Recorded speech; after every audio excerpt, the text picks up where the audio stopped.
الحمد لله رب العالمين، والصلاة والسلام على سيدنا وحبيبنا محمد وعلى آله وأصحابه أجمعين. إمان داران خواناساني زۆر بەڕێز، چارەنووسی مرۆڤ لە مردنەوە دەست پێ دەکا. ئینسان ئەگەر خۆی پەروەردگار ڕەحممان پێ بکا و بە ئیمانەوە بمرین، هەتایە چارەنووسمان پڕ خێر و بەرەکەتە. پەنا دەگرین بە خۆی پەروەردگار بمان پارێزێ لەوەی کەوا بە بێئیمانی بمرین. چارەنووسی مرۆڤ لە بەدبەختیدا لەو ساتەوە دەست پێ دەکا کە مرۆڤ بە بێئیمانی دنیا بەجێ بێڵێ. بۆیە ئەی ئینسانی بەڕێز، ئەی مرۆڤ، ئێستا تا ساغی، تا جەستەت ساغا، چونکە مرۆڤ کە جەستەی ساغ بوو بێمنەتە لە زۆر شت. تۆ تا ئێستا کە جەستەت ساغە و ئەلحەمدوللیلا نەخۆشی سەر جێگانی نەخۆشیەکان جەستەیان نەتەنیوی، کە دڵت بە دنیا خۆشە، کە تەماحی پارە و پۆستت هەیە، ئاگەل لە دووشت بێ. یەکەم خوات لەبیر بێ، دووەم لەبەر خوا بە پاچی بژی لە سێ بواردا. دەمت ئاگال لەم زمان و دەمەت بێ، ئەوەی کەوا پێی دەوترێ خێر بێ. ئاگال لە داوێنت بێ، ئاگات لە داهاتت بێ. دەم داوێن داهاتت پاک بێ، دڵنیا بە بەختەوەری کاتی سەرمەرگ دەبی. چونکە لە سەرمەرگدا هەموو مرۆڤەکان دەڵێن خوایە تەوبە بێ، بەڵام تەوبەیەک لە سەرمەرگا بێ قبوڵ نییە. پەروەردگار لە سوورەتی ئەنیسا ئایەتی 18 دەفەرمێ: وَلَيْسَتِ التَّوْبَةُ لِلَّذِينَ يَعْمَلُونَ السَّيِّئَاتِ حتى إذا حضر أحدهم الموت قال إني تبت الآن. ليست التوبة، پەروەردگار دەفەرمێت تەوبە بۆ ئەو کەسە نییە ئەوانەی کەوا يعملون السيئات. سەیری وردیەکانی قورئان کەن بەڕێزان. يعملون شوڵی لێ هەڵکێشاوە، بێمنەت بووە، کەیف و سەفای خۆی دەکا، منەتی بە هیچ شتێک نییە، سڵ لە هیچ خراپەیەک ناکاتەوە. السيئات ئەوەی دڵی بیخوازێ دەیکا، ئەوەی دەستی بڕوا کەم تەرخەمی ناکا لە خراپەدا. حتى إذا حضر أحدهم الموت، حتى یەکێک لەو خراپەکارانە کە تا بۆی لواوە و دەرفەتی بووە خراپەی کردووە، دەگاتە سەرمەرگ. قال إني تبت الآن، خوایە تەوبە بێ، خوایە پەشیمانم لەو هەموو ڕابردووە خراپەم. خوا دەفەرمێ ئەوە تەوبەی بۆ نییە. بۆیە با ئێمە وریای خۆمان بین، تا ساغی، تا جەستەت ساغا، تا دڵت بە دنیا خۆشە، تا هێشتا تەماحی پارە و پۆستت هەیە، وریا بە خوای پەروەردگاری خۆت لە یاد نەکەی. بۆیە با بە پاچی بژین، بۆ ئەوەی بە پاچی بمرین. گوێ لەم موژدە قورئانیە بگرن. لە سوورەتی النەحل ئایەتی 32 دا پەروەردگار دەفەرمێ: الذين تتوفاهم الملائكة طيبين يقولون سلام عليكم طبتم فادخلوا سلام عليكم ادخلوا الجنة بما كنتم تعملون. ئەوانەی کەوا پاکن، ئەوانەی کەوا دەمیان پاک بوو، داوێنیان پاک بوو، داهاتیان پاک بوو، لە سەرمەرگا فریشتەی پاک، بۆن خۆش، ڕوو خۆش، دەم بە خەندە، زمان شیرین، دێن بۆ لایەن دەڵێن سەلام عەلەیکم، ئاشتی پەروەردگارتان لەسەر بێ. فەرموو ڕوحە پاکەکە تەسلیم کە و ئودخولوا الجەنە، بڕۆن بەرەو بەهەشت، بما كنتم تعملون. ئەم کاروکردەوەی ئێوە کلیلی کردنەوەی دەرگای بەهەشتە، نەک نرخی بەهەشت. بەڵام ئێوە ڕەنج بەزایە نەبوون. ئەو کاتێنێک کە خەڵک گەڵتەی بە نوێشتان، بە جومعە و جەماعەتتان، بە ڕۆژووی ڕەمەزانتان، بە عومرە و حەجتان دەکرد، ئێوە گرەوەکەتان بردەوە. بما كنتم تعملون. ئەوە تا ئەم کردوانەی کە کردتان بوو بە کلیلێک بۆ کردنەوەی دەرگاکەی بەهەشت و بڕۆنە بەهەشتەوە. ئەم موژدە قورئانیە بۆ چێیە؟ یەکەم بۆ ئەو کەسانەیە کەوا عەقیدەیان پاکە، عەقیدەی پاک لە دووشت، لە شیرک، دووەم لە خوڕافات. بۆیە عەقیدەی پاک سێ شتی تێدایە. یەکەم، ئەو کەسەی عەقیدەی پاک بێ لە غەیری خوا ناپاڕێتەوە، هاوار بۆ غەیری ئەڵڵا نابە، تەنها و تەنها دەڵێ یا ئەڵڵا فریام کەوی، یا ئەڵڵا شیفام بدەی، یا ئەڵڵا مناڵم پێ ببەخشی، یا ئەڵڵا ڕۆزی زیادم پێ ببەخشی و دەوڵەمەندم کەی و لە هەژاری و قەرزاری ڕزگارم کەی، یا ئەڵڵا لە گرفتاری و لە زیندان ڕزگارم کەی. هاوار بۆ غەیری ئەڵڵا نابە. دووەم سوێند بە غەیری ئەڵڵا ناخوات بە هیچ شێوەیەک. سێیەم بە غەیری شەریعەتی ئیسلام ڕازی نییە کە حکومڕانی وڵات بێ، چونکە ئێمە دڵنیاین بەم حکمە دادپەروەریەی ئەڵڵا نەبێ کە ئیسلامە، وەڵڵاهی ئەم مرۆڤایەتیە یەکسانی و دادپەروەری بەخۆیەوە نابینێ و ئاسوودەی و باڵی ئاشتی باڵ ناشێشێ بەسەر مرۆڤایەتیدا. عەقیدە پاکان لە وڵاتی ئێمەدا لە میلەتی ئێمەدا زۆر بوون. مامۆستا مەلا محەممەدی جەلیزادە ناسراو بە مەلای گەورەی کۆیە لە تەفسیرەکەیدا لە بەرگیدەدا لە لاپەڕەی 636دا دەفەرمێ پیاوێکە بوو شێخی تەریقەت بوو، مەلایەکی زۆر خوێندەوار و شارەزاش بوو، ناوی شێخ عەلی ئەفەندی بوو. ئەفەرمێ برینێک لە ژێر قاچیدا لە ژێر پێیدا پەیدا بوو، ماوەی 18 مانگی خایاند. 18 مانگ بوو بە برینێکی سەخت و پێوەی دەیناڵان.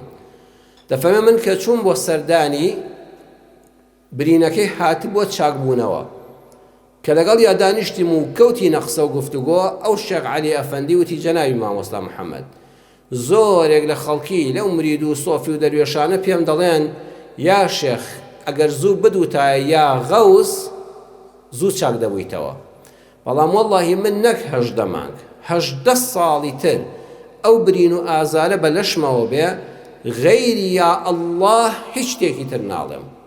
من خوایەک ئەلقەدیرە، توانای هەیە بەسەر هەموو شتێکە، کەمتر لە کول فەیەکوونێک شیفان بۆ بنێرێ، بۆ هەر هاواری ئەو ئەلقەدیرە نەکەم. خوایەک ئەسەمیعە، دەنگم دەبیستێ، خوایەک ئەلبەسیرە، حاڵم دەبینێ، بۆ غەیری هاوار بۆ شتێکی تر بەرم غەیری ئەڵڵا نەبەخوا 18 ساڵی تریش بۆ برینەوە بتلێمەوە نەک 18 مانگ خاواری غەیری ئەڵڵا ناکەم. ئەو عەقیدە پاکیە. ئەو کەسانی کەوا عەقیدە پاکن دەچنە ڕیزی طەیبینەوە، فریشتە پاکەکان موژدەی بەهەشتیان لەسەر مەرگا پێدەن. دووەمیان ئەو کەسانەی کەسایەتیان پاکە. وەثیابەکە فەطەهیر، بۆیە وشەی ثیاب دەکرێت بە مانای کەسایەتی لە قورئانە مانا بکرێ، چونکە چۆن جلوبەرگ بەبەر مرۆڤەوەیە، کەسایەتیش ئاوا کاڵایەکی بەرمانەوە پێی دەناسرێنەوە.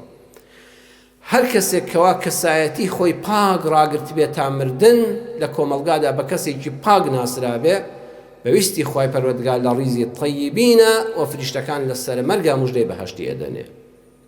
بۆیە مرۆڤ دەکرێت گوناه بکە. ئەوانەی کەوا کەسایەتیان پاکە مانای ئەوە نییە فریشتن، مانای ئەوە نییە بەفری بێپەڵەن و قەت گوناهیان نەکردووە، نەخێر تووشی گوناه دەبن، بەڵام یەکەم شانازی پێوە ناکەن، قەت شانازی بە گوناهەکانیانەوە ناکەن، لەبەر چاوی خەڵکا نایکەن، بۆ خەڵکی ناژێڕنەوە کە بە بیریان هاتەوە شەرمەزاری بەردەمی خوان و ئەستەغفیرڵڵای بۆ دەکەن. دووەمیان زوو تەوبە دەکەن، وەکو لە سوورەتی ئەنیسا ئاەتی 17 دەفەرمێ یەتوبونە من قەریب، زۆر زوو تەوبە لە گوناه دەکەن. بەڕێزان گوناه وەکو چڵکی جلوبەرێک وایە، مرۆڤ کاتێک کە جلوبەرگەکەی چڵکن دەبێ، ئەگەر تۆزە پیسی و چڵکی پێوە بوو چوو زوو شتی هەر زوو خاوێن دەبێتەوە. بەڵام ئەگەر دوای ماوەیەکی زۆر ئەم پیسی و چڵکە بە جلوبەرگەکەیەوە بوو، دەیەوێت چەندی محاوەلەی لەگەڵ دەکا پاک نابێتەوە، پاکیش بێتەوە شوێنەواری ئەو چڵک و پیسە هێشتا بۆ نمونە بەسەر یەخی کراسەکەیەوە دیارە. گوناهیش ئاوایە، تا زوو تەوبەی لێ بکەی لێت نابێ بەخوو، لێت نابێ بە ڕەفتاری ڕۆژانەت، زوو ڕزگارت دەبێت لە دەستی. گوناه وەکو برین وایە، برین ئەگە زوو چارەسەریکەی لێت پیس ناکە، نایکا بە نەخۆشیە خراپەکان. گوناهیش ئەگە زوو تەوبەی لێ بکەی ثم یەتوبونە من قەریب، وەکو پەروەردگار فەرمووی خوا زووتر لێت خۆش دەبێ و لە ناو کەسایەتیشدا ڕەنگ ناداتەوە، ناتکا بە کەسایەتێکی خراپ. بۆیە هەوڵ بدە با کەسایەتی لە کۆمەڵگادا بە پاکی بمێنێتەوە، خەڵک ئاماژە بە پاکیت بدەن بۆ ئەوەی لە سەرمەرگا بەویستی خوای پەروەردگار لە ڕیزی ئەو کەسانەوی کە طەیبین بە پاکی دەمرن.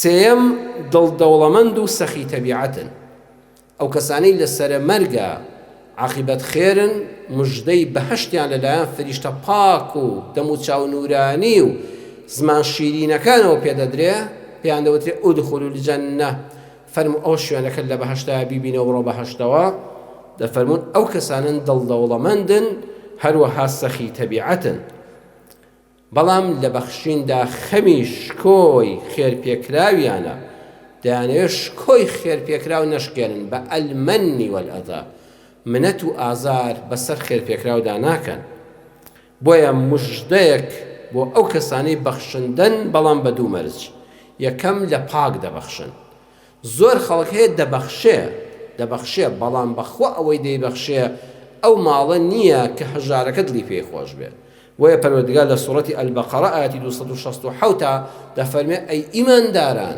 ببەخشن لەو کار و کەسابەتە حەڵاڵی بەدەستان هێناوە ببەخشن لەو زەوی و زرعاتەی کەوا خوای پەروەردگار لەو زەویە ڕەقە دانەوێڵەی بۆ بەرهەمی هێناون لە دانەوێڵەکەتان لە بەروبوومی درەختەکەتان ڕەزیلی مەکەن ببەخشن لەو مەعاملە و بازرگانەی کە دەیکەن لەو پارەیە ببەخشن بەڵام دەفەرمێ ببەخشن و وا مەکەن پاک و پیسەکان تێکەڵاوکەن شتێک مەبەخشن لەستم ئاخیدیه ئیلا ئەن تغمضوا فیه شتێک مەبەخشە کاتێکەوە ئەگەر ئەم شتە لە بازاڕا بتەوێت تۆ بیفرۆشی مەگەر بە یەک لە سەدەی نرخەکەی یعنی مەگەر داشکاندنێکی بە زمانی ئەمڕۆ بڵێ بۆ بکەی بۆ نمونە شتێک هەیە لە بازاڕا کابرا میوە فرۆشە میوەکەی دوو جۆر دانراوە ئەڵێ فڵان کەس ئەگەر ئەمەت دەوێ ئەوە هی ئەمڕۆیە تازە و نوێ و بۆن خۆش بەڵام بەخوا ئەمە هی 5 ڕۆژ نەمەوبەرە یعنی گەیشتۆتە سەر ئەوەی فڕێدەم یان تۆ بیکڕی مەگەر لە عەساڕی دێویکێ بە شەربەت دەفەرمێ وا مەکە شتەکەت بگاتە حەدی ئەوەی ئەگەر تۆ فرۆشیاربی خەڵک بە داشکاندنی شەوە لێن نەکڕێ یان بە مانایەکی تر مەگەر چاو بنوخێنی لە ئاستیدا ئەمجا پێت قبوڵ کرێ ئەو شتانە مەبەخشن کە هەژارەکە ئەگەر ئاوا هەژاری چۆکی پێدا نەدا بەخوا ئەویش وەک تۆ هەستی هەیە حەزی بەشتی جوانە وەڵڵاهی قبوڵی ناکە وە لە ئاخری ئاەتەکە دەفەرمێ واعلموا أن الله غني حميد دڵنیابن الله سبحانه وتعالى غني بێاحتیاجە لەو خێرانەی کە تۆ لە ماڵێک دەیکەی کەوا هیچ خێری تێدا نەماوە بە تەمای فڕێدانی حەمید سوپاسی ئەو کەسانەش دەکا بە زیاد بۆیان پڕ دەکاتەوە ڕێزداری دنیا و قیامەتیان دەکا سەرفرازی کاتی سەرەمەرگیان دەکا کە لەو شتە دەبەخشن کە جوانترینە کە خۆیان دڵیان پێوەیەتی بەڵێ زۆر کەسەی عەرزم کردن دەبەخشێ بینیمانە بەڵام وەڵڵاهی ئەوەی کە دەیبەخشێ لەو شتانەیە کە بۆ فرێدان دانراون یعنی ماڵەکەی خۆی لە کۆنە پادەکاتەوە دکتۆر محەممەد ڕاتب نابلوسی لە تەفسیرەکەیدا تەفسیری نابلوسی لە بەرگی یەکە لە لاپەڕەی 596دا دەفەرمێت جارێکیان کەسێک بۆ یەکێک لە مزگەوتەکانی دیمەشقی شام کۆمەڵێک دوو لە ڕوویتان قۆندەرەی هێنابوو کابرا بازرگانی پێڵاو بوو بازرگانی قۆندەرە و کالە و ئەو شتانە بوو گوێنێکی هێنابوو داوای لە مامۆستای مزگەوتەکە کردبوو مامۆستا ئەوەکو زەکات بیدە بە فەقیر و هەژار بەڵام دەڵێ بزانن ئەمە چ بوو ئەم قۆندەرانە کابرا کە بازرگانی پێڵاو بۆ بازرگانی قۆندەرە بووە وەنونە لە ساڵێکە لەوانەیە 30 جوت 40 جوت قۆندەرە و کالە و ئەو شتانە ڕەقەمەکان لە هەڵە لە مەعمەلەوە بە هەڵە هاتووە ئەڵە سەیری دەکرد تاکێکیان ڕەقەم چلە تاشێک ڕەقەم 42 یەکێ ڕەقەم 42 یەکێ ڕەقەم 45 کابرا دەبوو ئەمانە هەر فڕێدا چونکە هیچ کەسێک نییە لە بازاڕە ئەمانەت بە بەلاشیش لێ وەرگرێ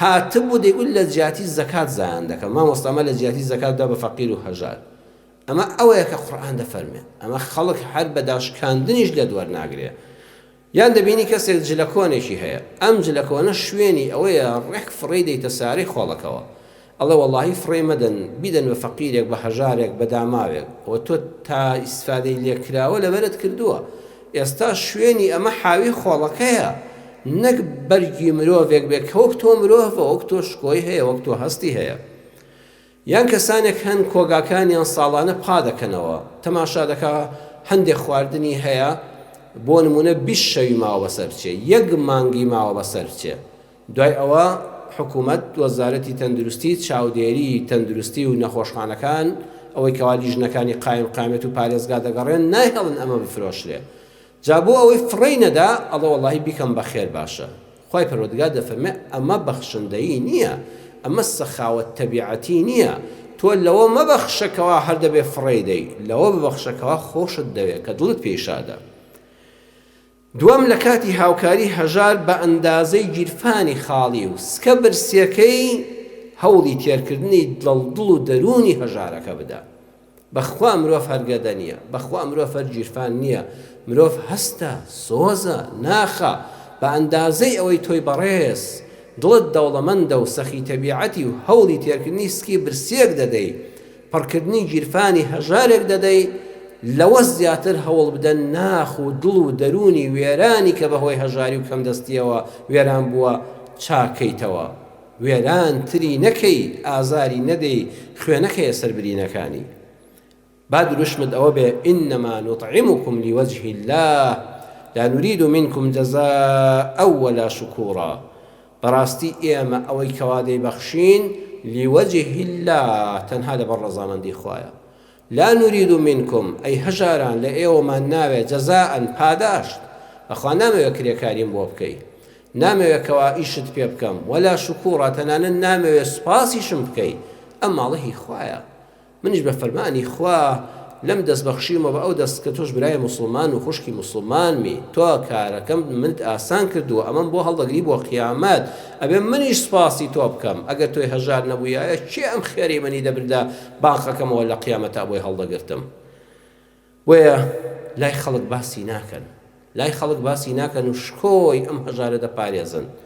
داخی گرانم زۆر خەڵک هەبووە بینی و ماناڵم زۆر، بەڵام تاکتاکێکیش بیندراوە وڵی خێری بە فڵان کەس کردووە، سرفترێ ڕەمەزانی داوەتێ، زەکاتی داوەتێ، یارمەتیەکی داوە، لەناو خەڵکا دەیبینی بە سوگ ناییدەکە فڵان کەس وەرە پێناڵە کاک فڵان کەس، لە کاتێکا کاک فڵان کەس وەڵا لە تۆ بە شەهامەتترە، وەڵا ئازاترە، وەڵا قسە زانترە، بەس ئەوەندە هەیە گیرفانەکەی بەتاڵە، ئەوەندە هەیە دەستەکەی بەتاڵە، ئەوەندە هەیە قەرزاری چۆکی پێداداوە پشتی چەماندووە، وەیە کە سەیرێکی خێری پێکردووە لەناو خەڵکە بە پەنجەیەک ئاماژێت ئاوەرە فڵان کەس وەرە، ناڵە کاک فڵان کەس بەڕێزەوە بانگی ناکە، حرمەتی ناگرێ، وەڵا فڵان کەسی خێرپێکرا و ڕێک دەزانێ ئەم بانکردنە سوکایەتیە و بەبێ ناوی کاک فڵان کەس و بە ناوی خۆیەوە بەخوا منەتی خێرکردنەکەیە، بەخوا نەت دەتوانی ئاوا بانگم کەی ئەگە خێرت پێ نەکردمایە. بۆیە ئەو کەسانی کەوا بەخشندن دڵدەوڵەمەندن، بەڵام بەو شێوازەی کە قورئان دەفەرمێ دەبەخشن، وەڵاهی ئەوانەش بەویستی خوای پەروەردگار دەچنە ڕیزی پاکانێکەوە کە لە سەرە مەرگە فریشتەکانی خوای پەروەردگار موژدەی بەهەشتیان دەدەنێ.